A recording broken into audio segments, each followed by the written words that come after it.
দুদিনের প্রবল বর্ষণে নোয়াখালীতে আবারও বন্যা পরিস্থিতির কিছুটা অবনতি হয়েছে। বন্যার পানি পুরোপুরি নেমে যাওয়ার আগেই এর সাথে বৃষ্টির পানি যোগ হয়ে বিভিন্ন এলাকায় সৃষ্টি হয়েছে জলাবদ্ধতা। অনেকে ঘর ছেড়ে আবারও ছুটে আসছেন আশ্রয় কেন্দ্রে। নোয়াখালী থেকে আরও জানাচ্ছেন মিজানুর রহমান। বর্ষণে নোয়াখালীতে বন্যার পরিস্থিতি কিছুটা অবনতি হয়েছে।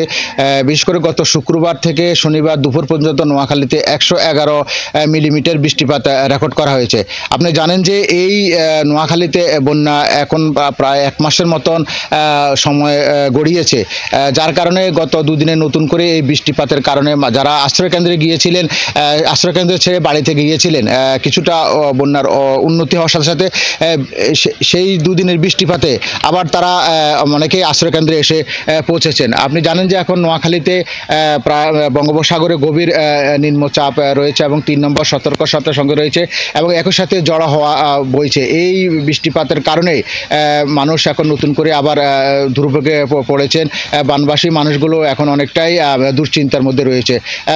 আপনি সরকারি নোয়াখালী জেলা প্রশাসন সূত্রে আমাদেরকে যেটি জানিয়েছেন সেটি হলো যে 8টি উপজেলা 87টি ইউনিয়নে এখনও পর্যন্ত প্রায় 11 লক্ষ লোক পানিবন্দী অবস্থায় রয়েছে এবং 339টি আশ্রয় কেন্দ্রে 35,000 লোক আশ্রয় নিয়েছে। অনেকগুলো অবকাঠামো সহ অর্থনৈতিক যেসব সূচক রয়েছে সবগুলোতে কিন্তু ক্ষতি হয়েছে।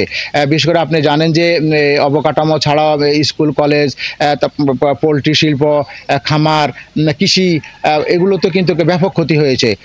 স্থানীয় প্রশাসনের পক্ষ থেকে ধীরে ধীরে তারা যেহেতু পানি এখনও নোয়াখালীতে বেশ কয়েকটি ইউনিয়নে উপজেলাতে এখনও তলিয়ে রয়েছে বাড়িঘর, সেগুলো আসলে তারা সঠিকভাবে ক্ষয়ক্ষতি তালিকা এখনও করতে পারে নাই।